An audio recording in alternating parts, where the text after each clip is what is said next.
Hi, hello, నమస్తే friends. నేను మీ పరిపాలన కుర్రోడ్ని. ఇప్పుడు చెప్పబోయే స్టోరీ ఇది రియల్గా జరిగింది. అది ఎవరితో కాదు, నాదే. నేను 6 months బ్యాక్ నేను తిరుపతి తిరుపతి వెళ్ళినప్పుడు ఒక అమ్మాయిని చూశాను. అమ్మాయిని చూస్తే ఆ అమ్మాయి కూడా నన్ను చూడడం జరిగింది. అయితే ఒకరికొకరు ఫోన్ నెంబర్ మార్చుకోవడం అవన్నీ జరిగాయి.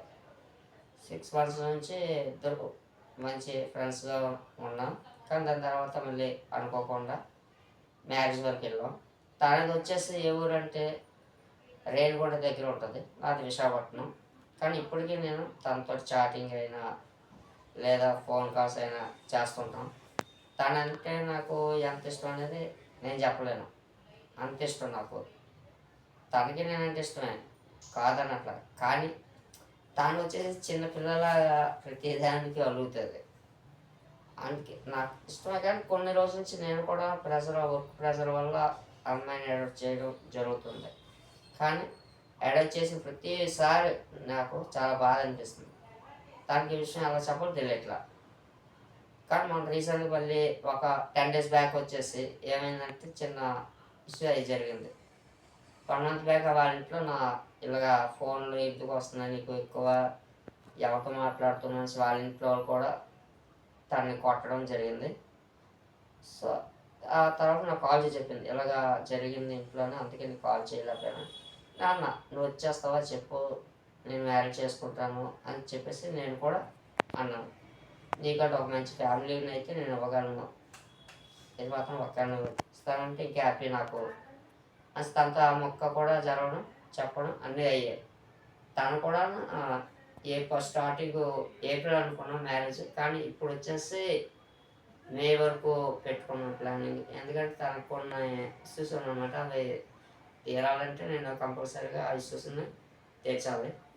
సో అమ్మాయికి ఇప్పటికి ఎలా ఉందో నాకు తెలియదు, కానీ ఒక 5 days నుంచి తన బిహేవియర్ మాత్రం చాలా తేడాగా ఉంది. చనిపోతాను ఎందుకు చనిపోవడం ఎందుకు నాకేంటి అర్థం అవ్వట్లేదు. తను చనిపోతే ఏమొస్తుంది, అదే నిలబడి నాతో వచ్చేస్తే మా ఫ్యామిలీని మంచి ఫ్యామిలీలో ఉంటుంది, తను కూడా ఒక ఫ్యామిలీ అవుతాయి కదా. లేదు వాళ్ళ ఫ్యామిలీ దగ్గరికి వెళ్ళి మాట్లాడమంటే నేను మాట్లాడడం కూడా సిద్ధంగా ఉన్నాను. ఇంకొక 10 days చూస్తాను. 10 days చూసిన తర్వాత ఇంకా ఇలాగే ఉన్నదంటే లేదంటే వాళ్ళ ఇంటికి వెళ్ళడం అయితే జరుగుతుంది. అడుగుతాను, ఏదైతే అది తెగించడం తప్ప ఇంకేం లేదు ఆప్షన్. అయితే మరి ఇవాళ హ్యాపీ న్యూ ఇయర్ అని చెప్పేసి ఇవాళ తనకి మెసేజ్ పెట్టాను, ఇలాగా ఒకసారి కాల్ చేయను చేసింది. కానీ ఆ టైంలో నేను పడుకుంటాను డ్యూటీ నుంచి వచ్చాక. కానీ ఆ టైంలో చేసింది, తర్వాత నేను మెసేజ్ పెట్టాను. ఇప్పుడు మళ్ళీ నేను కాల్ చేసి అడుగుతాను ఏంటని. నీ ఇంట్లో ఒప్పుకున్నారా సరే లేదని నేను ఒక 10 days తర్వాత మీ ఇంటికి వచ్చి నేను మాట్లాడతాను, మా ఇంట్లో తీసుకొని వచ్చి మాట్లాడతాను, మ్యారేజ్ చేసుకొని సిద్ధమయ్యానా అని అడగాలని నేను డిసైడ్ అయిపోయాను. ఇది మరి జరుగుతుందా లేదా అన్నది part 2లో మాత్రం మీకు చూపిస్తాను. ఆ అమ్మాయి ఫోటో.